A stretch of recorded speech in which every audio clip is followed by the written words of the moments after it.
Humanity has been bestowed with great gifts. Perhaps greatest of all is our imagination, because ultimately it's our imaginations that enable us to shape the world around us. The most obvious examples of that are the great buildings and architecture all around us.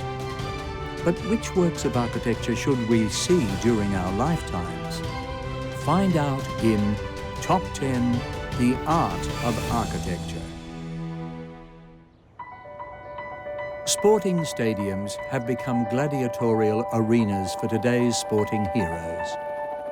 But the first stadium we know was built some 2,800 years ago in Olympia, Greece, for the ancient Olympic Games. Sports and games were an important part of European culture in the ancient world. But as the Roman Empire declined, sport was marginalized, and this was largely the case right up until the 19th century. Modern sports and athletic stadiums proliferated after World War II, and the 10 magnificent stadiums we are about to visit are celebrated not only as the venues for sporting glory, but as remarkable feats of architecture and engineering.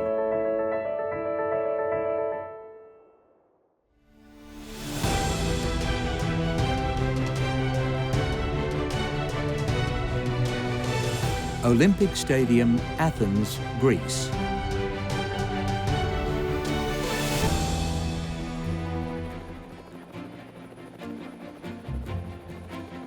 The double-arched Olympic Stadium in Athens, the central venue for the 2004 Summer Olympics, is a great way to begin this episode.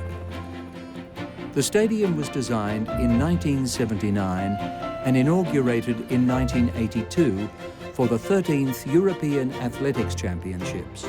It was an innovative and interactive stadium design then, and still is today. The facade was not the image of the stadium, but in fact the people climbing and meeting each other on these different levels, or at least that's the expectation I have of it, which I liked very much as an idea, as a concept. In the 1990s, other sporting facilities were built nearby. The Olympic Velodrome, the Olympic Aquatic Centre, and the Olympic Indoor Sports Centre. Today, they make up the Olympic Athletic Centre known as the Spiros Louis, after Spiridon Louis. Spiros was a Greek champion of the first modern-day Olympic marathon at the 1896 Athens Olympics. Built by the German design and construction company Wildeplan, the stands of the Oval Stadium are supported by 34 sets of huge pillars made from prefabricated concrete. 4 further pillars once loomed over the stadium, holding its floodlights, but these were removed for the 2004 Summer Olympics.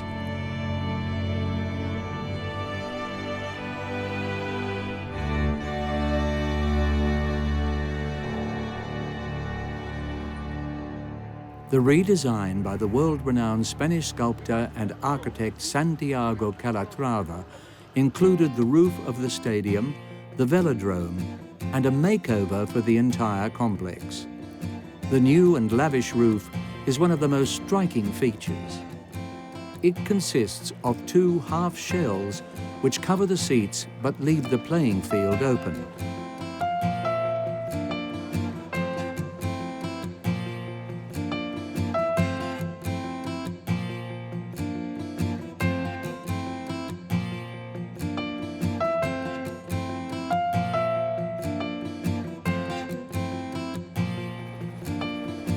Both of the double bowstring-tied arches consist of 2 steel tubes, a dense 3.5 meters in diameter. The arches support polycarbonate roof panels, a much lighter material than the original planned glass panes. Even so, each half of the roof still weighs some 8,500 tons. Both halves were assembled on either side of the stadium.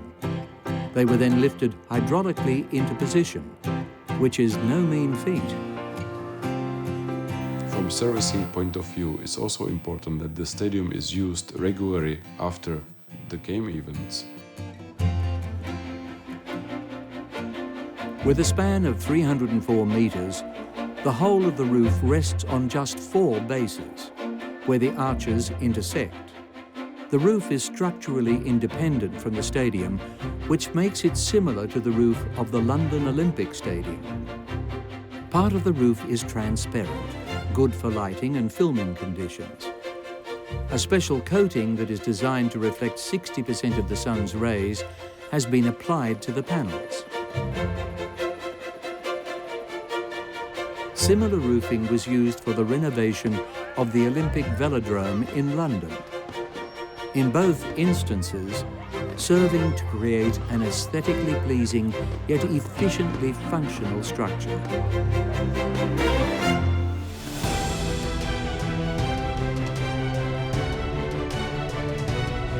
Olympiastadion, Munich, Germany.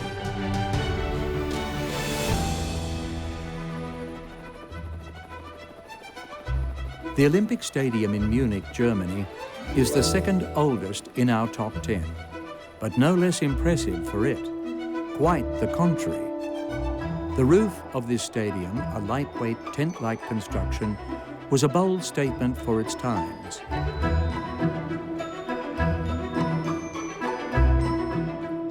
It was designed as part of the complex of sports venues and buildings for the 1972 Summer Olympics. But this was part of a wider rejuvenation of the city of Munich.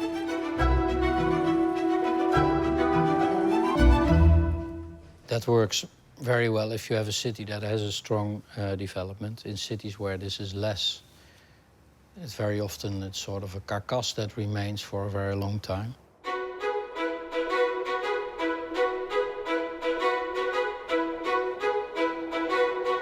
A flat, largely undeveloped plot of land in North Munich was transformed into a hillocky landscape, into which the main sports fields were integrated.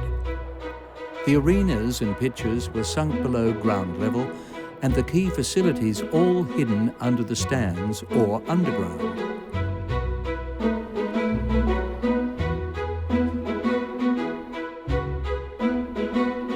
The 3 main sports sites at the edge of the central plateau, stadium, sports hall and swimming pool, are connected by a shared undulating roof.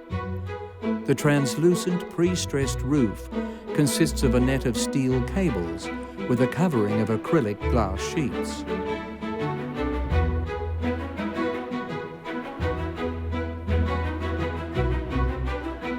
The roof was designed by Frei Otto, a German architect and structural engineer who specialized in lightweight structures.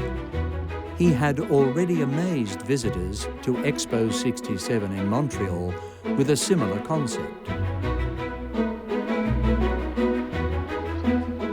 Suspended on massive steel pillars, the roof gives the stadium a tent-like appearance, especially at some points where it reaches to the ground.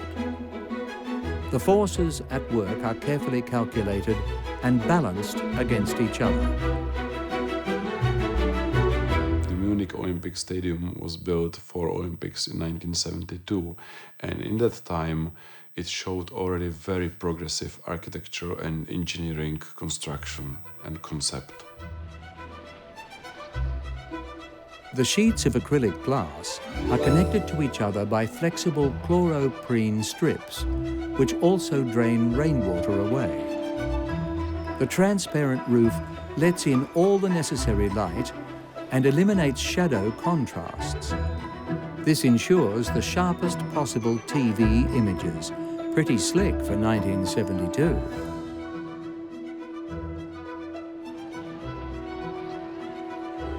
Frei Otto's experimental structure made him famous.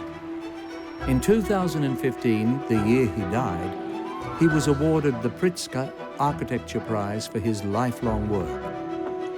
This is the architectural world's equivalent of an Oscar or Pulitzer Prize.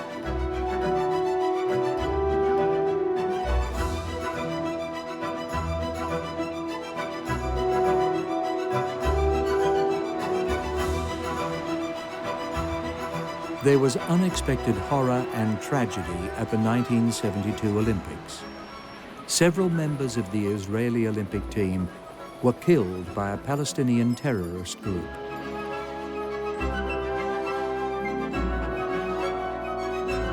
Despite these events, the Olympic spirit somehow prevailed. For the city itself, the Games triggered a massive rush to modernize post-war Munich. The skyline was set for change. The new trends of structural engineering or architecture design also brings new elements to the stadiums or to stadium structures.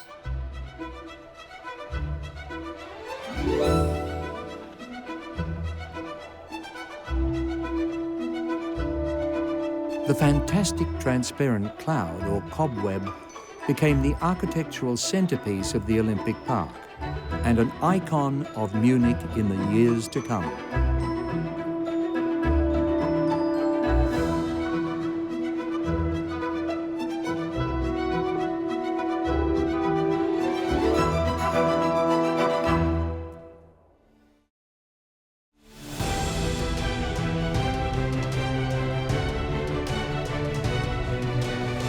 Olympic Stadium, Montreal, Canada.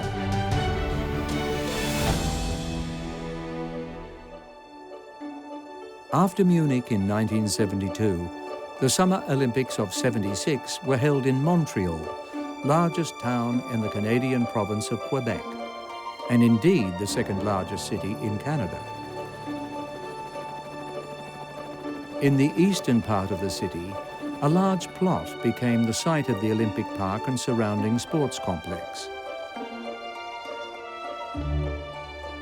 Its centerpiece was the magnificent new Olympic Stadium, its instantly recognizable inclined tower with retractable roof.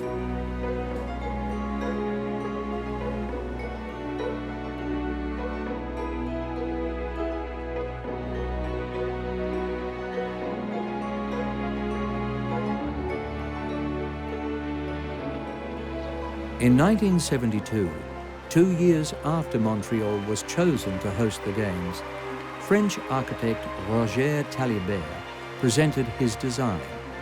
It involved a highly organic style apparently inspired by marine biology.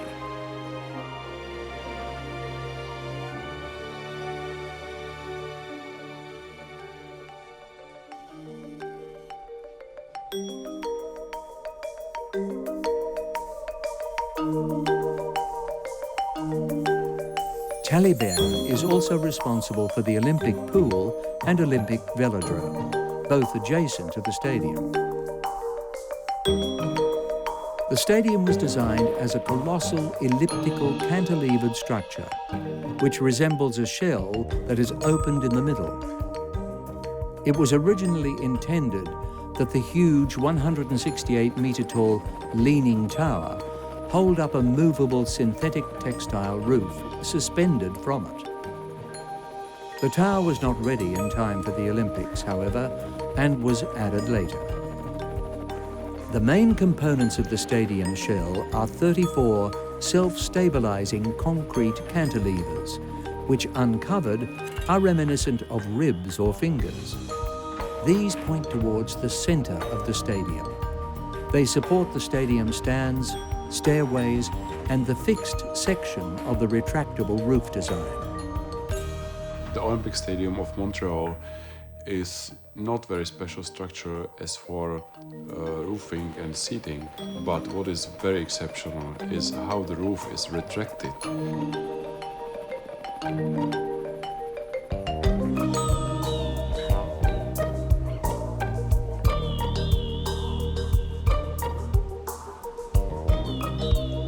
The tower was also meant to contain 18 floors of sports facilities, 27,000 square meters.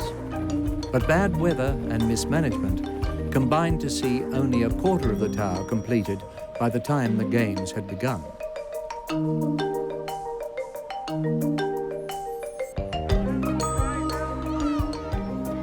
After the Games, Quebec government declared the tower and roof would be completed according to Taliber's original plan.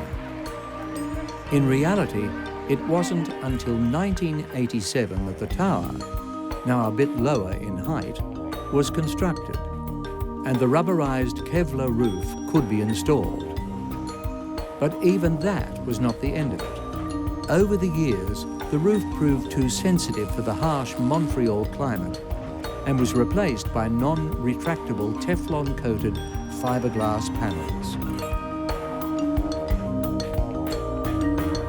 As for structural design in 70s and nowadays, there is a difference that the materials are of better quality, of higher resistance, but the materials as a concrete, pre-stressed concrete, steel, cables are almost the same.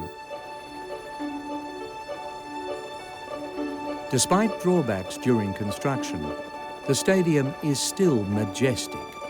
And today the non-movable column-free elliptical section of the roof is as striking a feature as when the new stadium was first completed. Also today, the looming tower, apparently the tallest inclined tower in the world, is awe-inspiring, especially when lit up at night. Taking a unique glass-encased cable car to the top for the views is always fun.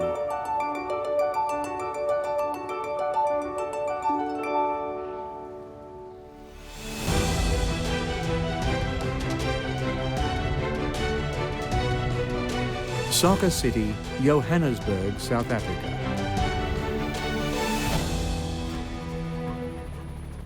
From 2008 to 2010, the first National Bank Stadium in Johannesburg, South Africa, underwent extensive renovation in order to host the 2010 FIFA World Cup. The building, now called the Soccer City, was intended to visually represent the whole African continent. The soccer city in South Africa, in Johannesburg, has the same trend and as many other stadiums in the world, like in China, for example, the Nest. It shows something local, something African.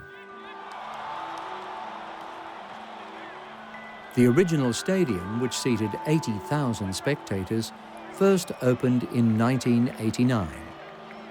In 1996, it held the African Cup of Nations, and 3 years later, the Pan-African Games.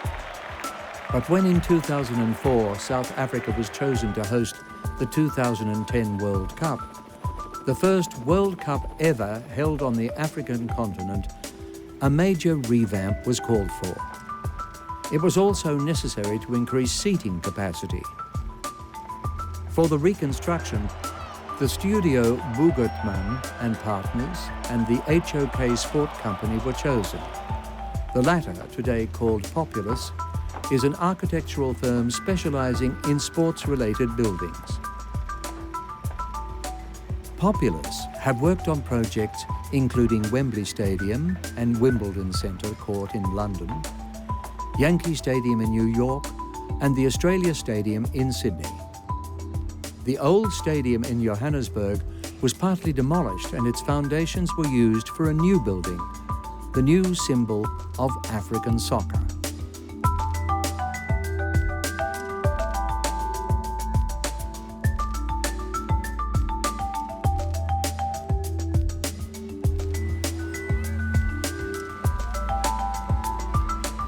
The shape of the stadium is like a calabash, an African pot that is made by hollowing out and drying a plant known as a white-flowered gourd.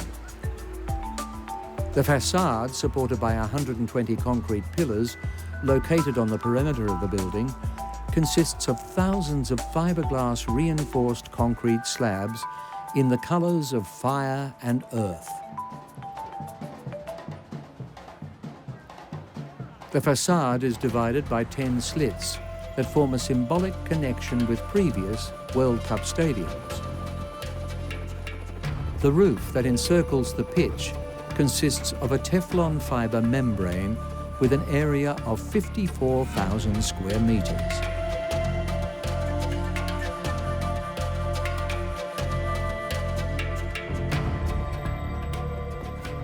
Below the membrane, there are walkways to the stands. The number of seats was increased by almost 9,000, but it came at a price. The cost of the renovation soared to 300 million euros. The surrounding area also improved thanks to the World Cup. New transport connections, roads and shopping centres were built for visitors. Today the stadium is used mainly by the soccer team Kaizer Chiefs and the South African national soccer team, widely known in Zulu as Bafana Bafana. Although the 2010 World Cup in Africa was won by Spain, the event and the stadium still had a great deal of meaning for many South Africans. It also made world history because of an event unrelated to sports. Soon after he was released from prison in early 1990, apartheid freedom fighter Nelson Mandela made a speech at the stadium. Shortly after his death, a public memorial for this great statesman was held there.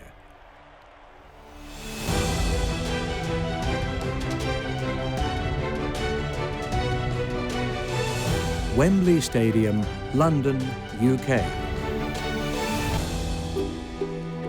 Our architectural top 10 takes us next to Wembley Stadium. Wembley itself is an otherwise typical slice of suburban London, best known for its football stadium. What makes Wembley so iconic is a retractable roof supported by the striking arch, which soars above the stadium and is visible across London. Stadiums can also destroy neighborhoods and make them very unlivable. All is depending a lot on how it's done, how it's used.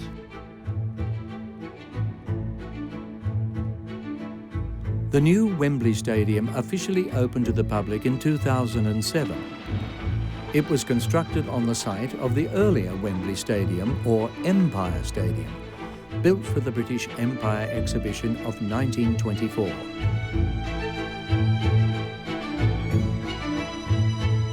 The distinctive white twin towers of the old stadium were an icon of British sporting history, host to events such as the 1948 Olympics and the Euro final of 1996.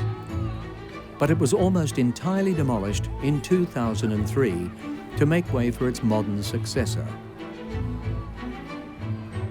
Completed ahead of schedule, the new stadium hosted its first FA Cup final in 2006 with a huge crowd of some 200,000 people.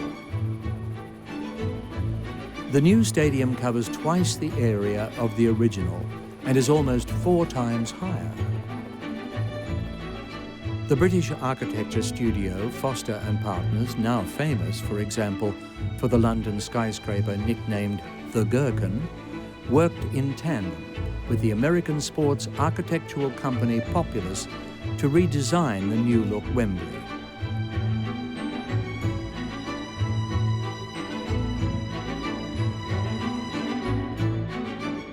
Stadium, from the point of view of structure, it's very difficult to rebuild or to renew. You can rebuild a few parts of a stadium like a bridge, but you cannot rebuild everything or replace materials. So Wembley Stadium, for example, the old one, has already expired as for material lifetime or architecture design or capacity or efficiency for services.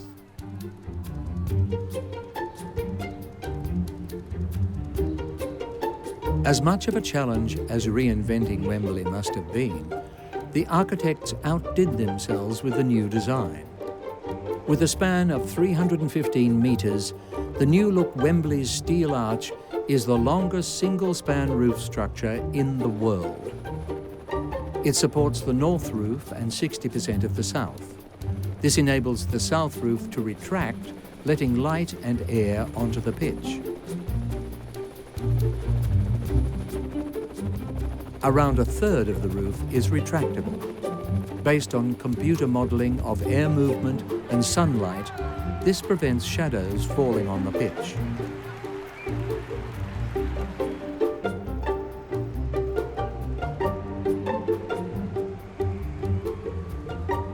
The arch also removed the need for supporting pillars, which would have obscured the views for many in the stadium.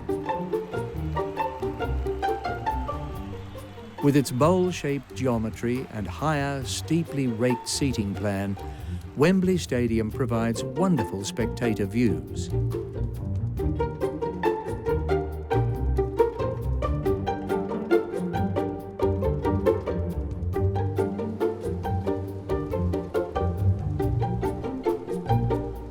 Thanks to its innovative design, Wembley Stadium is an instantly recognisable London landmark, something not only for sports fans.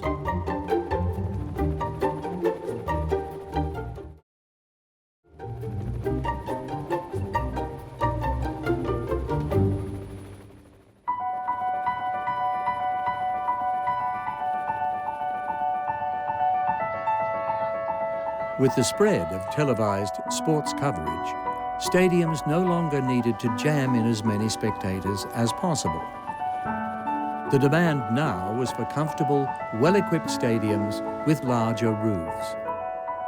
As construction techniques and materials continually improve, stadiums have become multi-purpose arenas, suitable for hosting all kinds of events, from rallies to rock concerts.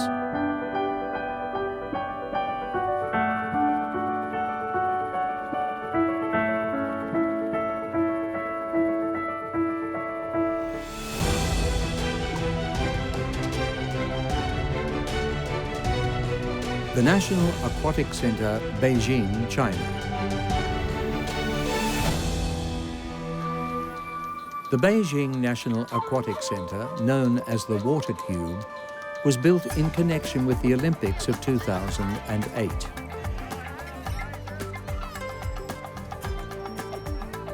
That Beijing should host the 29th Summer Games had been decided 7 years previously, at a meeting of the International Olympic Committee in Moscow.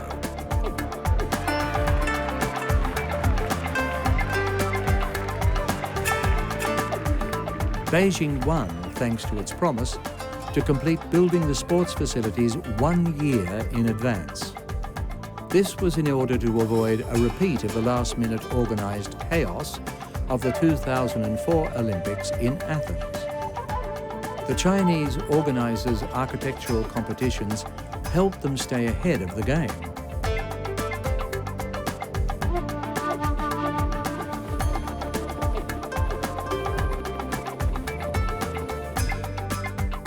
The architectural competition was an international affair. The ultimate winners were a consortium consisting of 2 Chinese state companies, the British engineering group Arup and the Australian studio PTW Architects. It was they who essentially designed the stadium as a huge block whose casing is made of transparent panels in the shape of bubbles.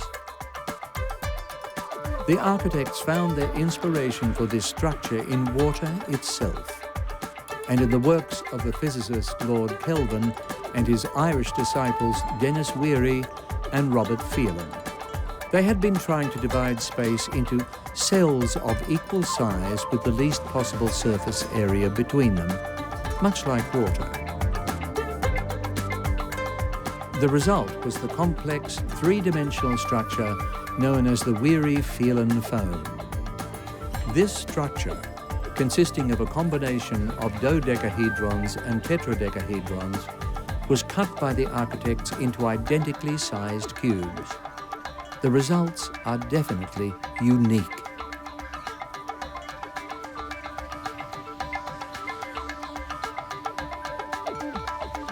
The structure of Aquatic Center in Beijing, also known as a water cube, is a very special structure, especially for design.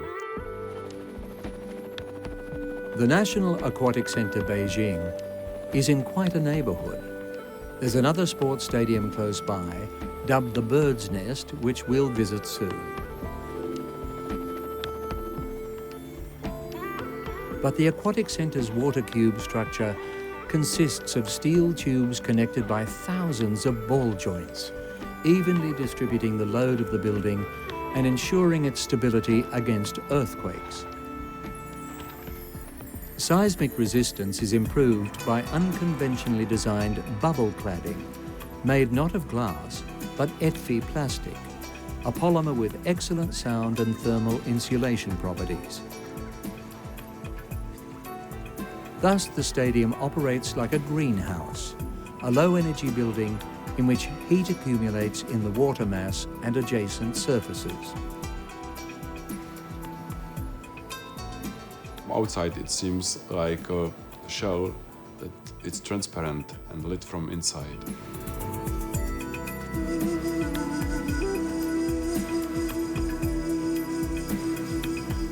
The casing, made of ETFI pillows with aluminized patterns, regulates daylight illumination but has the disadvantage of being airtight.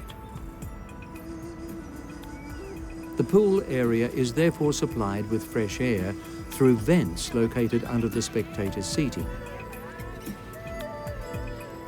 The Beijing National Aquatic Centre is a unique building whose unusual look is the result of a very clever synthesis of sophisticated design and environmentally friendly construction techniques.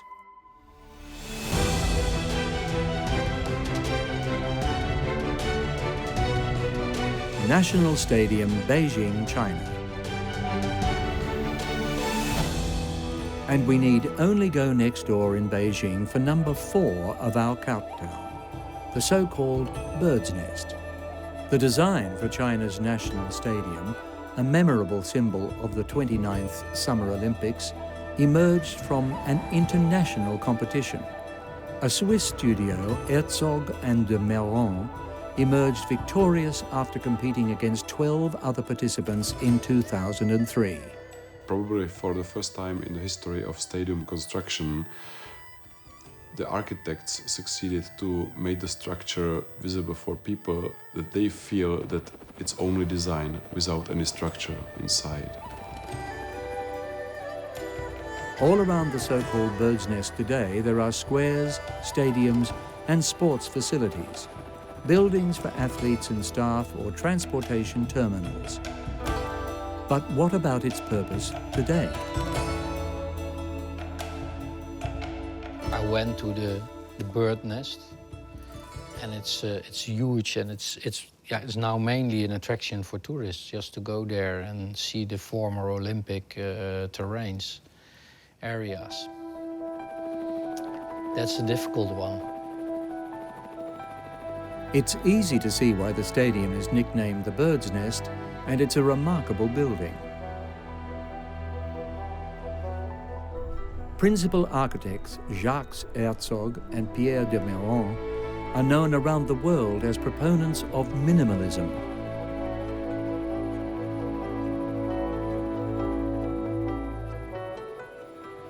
So they originally intended to design the stadium as looking something like a large bowl, typical of traditional Chinese ceramics. However, during project phase, they had a major rethink. The most noticeable change was removal of the proposed retractable roof and uncovering of the support structure. The project was also joined by British structural engineers, Chinese planners, and conceptual artist Ai Weiwei.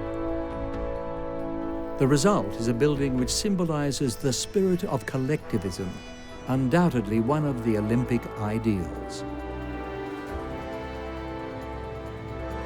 The skeleton of the stadium is a combination of partly reinforced concrete and steel.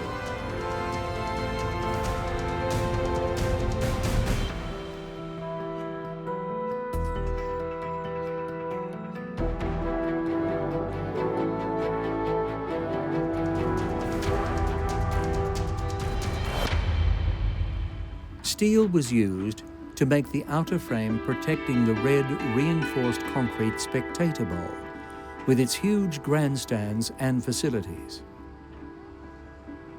The stadium roof is supported by 24 trussed columns, each weighing over 1,000 tons. Regularly spaced, almost identical columns are hidden in a steel chaos of diagonal wind braces, so that their position is not clear at first or even second sight. Their original task was to carry a retractable roof, but in the end, this was discarded. Due to security reasons, the number of seats was reduced from 100,000 to 91,000, giving the stadium a much airier feel without sacrificing its vital anti-seismic design.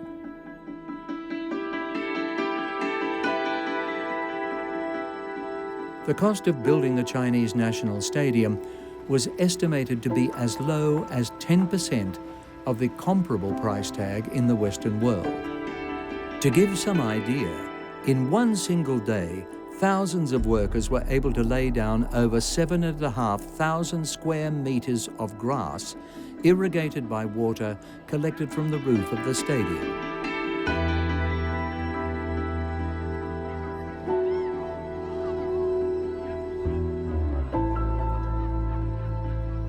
After the Olympics, the National Stadium was transformed into a soccer stadium with a capacity of 80,000 spectators.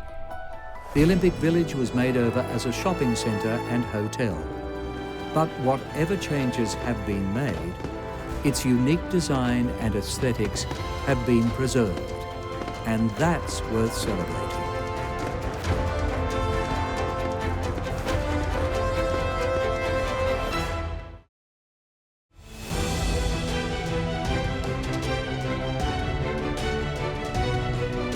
Olympic Stadium, London, UK.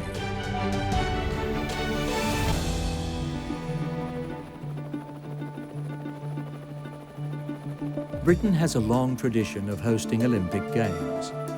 The first were held in London in 1908, the fourth Games of the so-called modern Olympic era. After the Second World War, the old Wembley Stadium, built for the British Empire exhibition of 1924, hosted the 1948 Summer Olympics. But for the London Summer Olympics of 2012, a whole new Olympic Park had to be built. As for London Olympic Stadium, built for Olympic Games in 2012, you may see how it changed its purpose from Olympic Games Stadium to football or other similar events some years after. The plot chosen for the Queen Elizabeth Olympic Park was at 2.5 square kilometres, roughly the same size as London's Hyde Park. When the British capital won the Olympic bid in 2005, this was an underdeveloped, polluted corner of East London, some 13 kilometres from the centre. But in 2011, after the cleaning of some 1.5 million cubic metres of contaminated soil and 3 years of construction works, the Olympic Park was opened.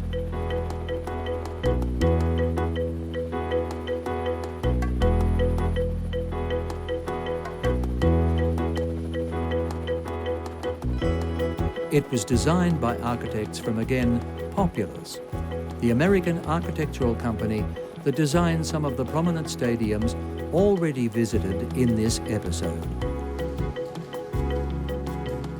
But the construction company entrusted with building the complex was Sir Robert McAlpine's, the very same company that had built the old Wembley Stadium 88 years before.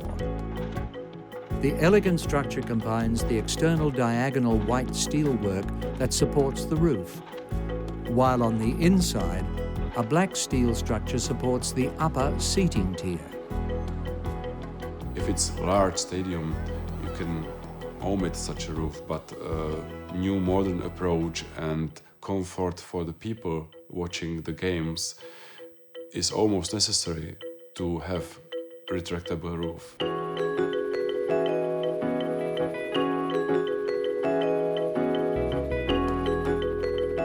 The structurally independent roof is covered by PVC fabric on an innovative lightweight cable net with an inner tension cable ring and an outer steel compression truss. One of the design principles was, of course, sustainability. For the 2012 Games, a large stadium was needed.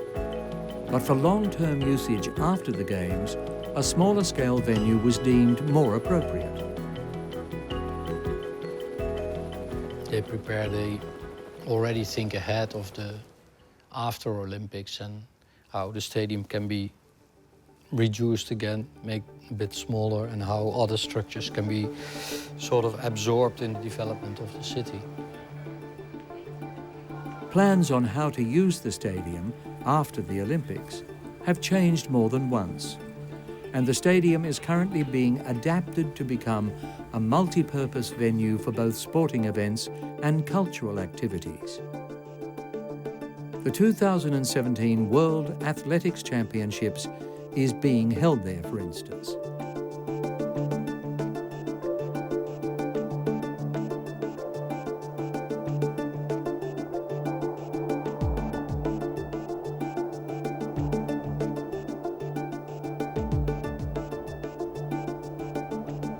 Post-Olympic renovations include the installation of a new cantilevered roof, combining solid with transparent covering. Twice the size of the original roof, it will become the largest roof of its kind in the world.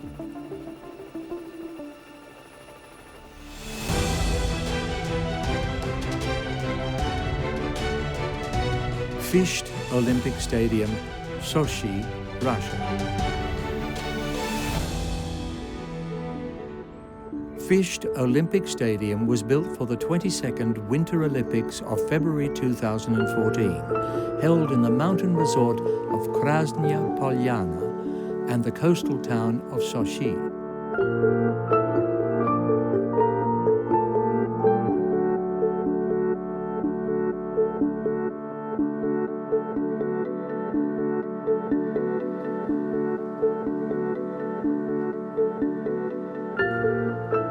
The stadium takes its name from Mount Fished, nearby in the Central Caucasian Mountains.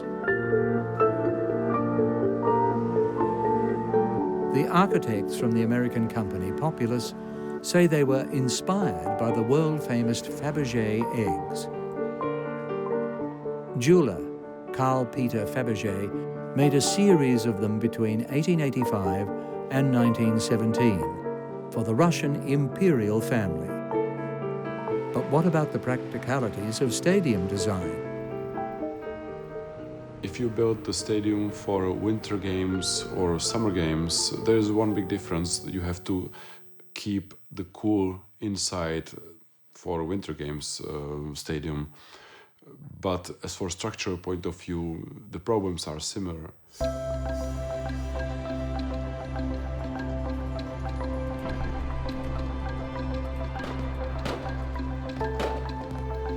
The Olympic Stadium project, which was also a project of the British design studio Buro Happold, contains more than one surprising feature. Above all, there is the atypical retractable roof, which when open has breathtaking views of the Caucasian Mountains and the shores of the Black Sea.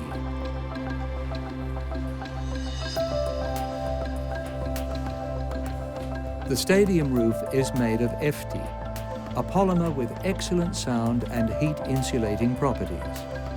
The material is also stable against UV rays, but has a high light transmission. This was only the third time in history that an FT foil has been used to such an extent on a project of this scale.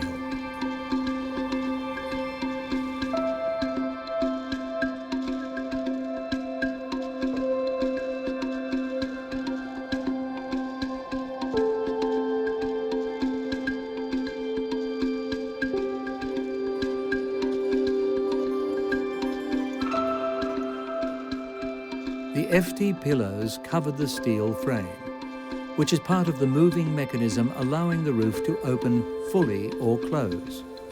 The Olympic Stadium roof covers more than 36,000 square meters.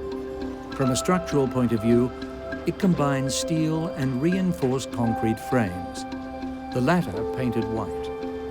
Architects conceived the impressive stadium as an oval with 2 tiers of grandstands encircling the pitch, providing space for 40,000 spectators.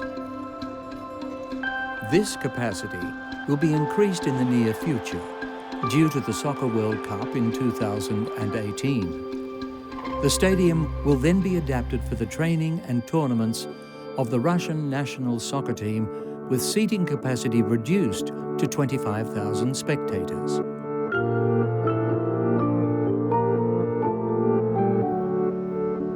In 2014, the Fisht Olympic Stadium, whose construction cost more than 50 billion rubles, appeared on the reverse side of the 100-ruble banknote.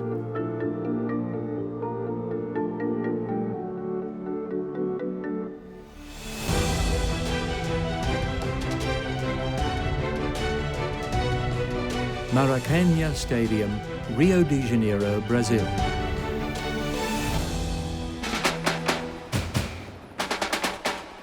For many, Brazil equals soccer. So it's not surprising that in Rio de Janeiro, we find one of the oldest and also largest soccer stadiums in the world. In honor of the sports journalist Mario Filho, who initiated its construction, the stadium is officially called Estadio Jornalista Mario Filho.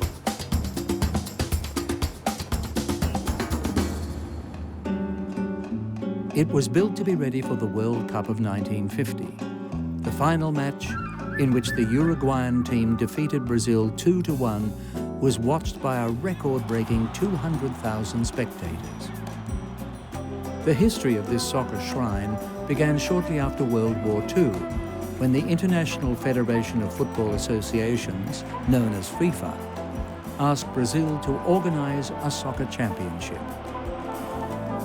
For the site, a location in the Maracanã district was chosen, and the stadium, over time, became known as the Maracanã.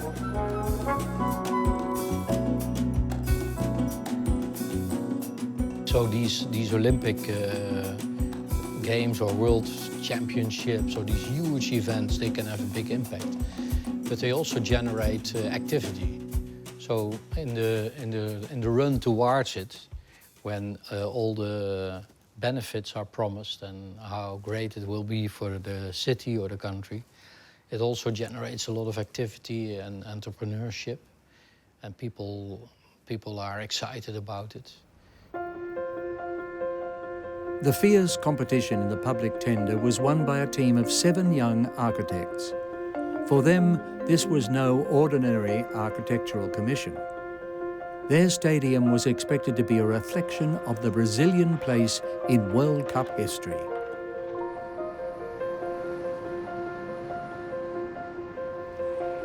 The biggest soccer stadium must be built, of course, in Brazil, nowhere else.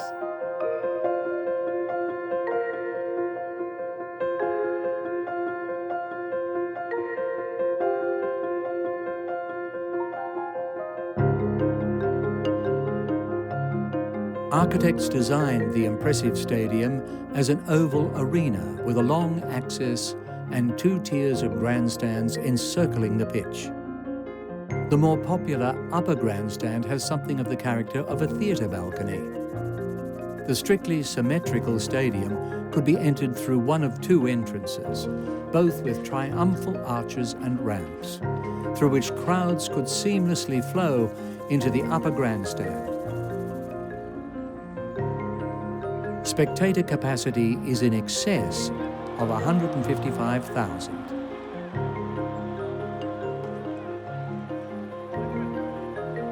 There are, of course, VIP guest areas, booths for TV crews, food stalls, and other necessary facilities.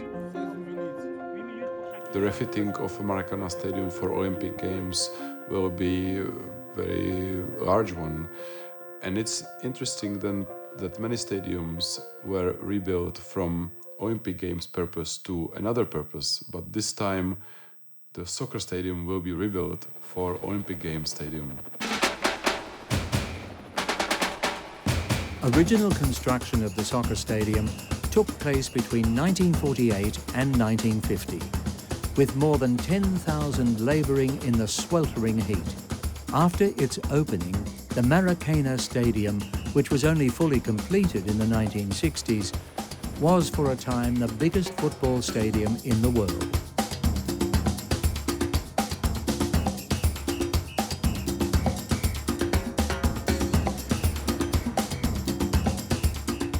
The current capacity of Estadio do Maracanã is 78,000 spectators plus. In 2014, the stadium hosted the World Cup, and in 2016 is a venue for the 31st Summer Olympic Games.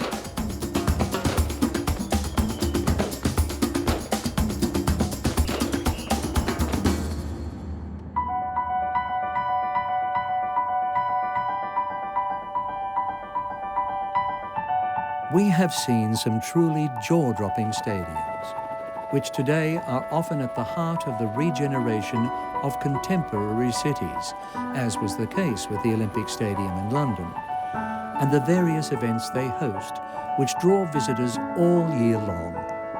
Plus, of course, the millions more who watch on TV or the internet. Sports and athletic stadiums have become urban icons, easily recognizable all over the world. They all depend on state-of-the-art architectural and technological solutions that push the boundaries of engineering and design.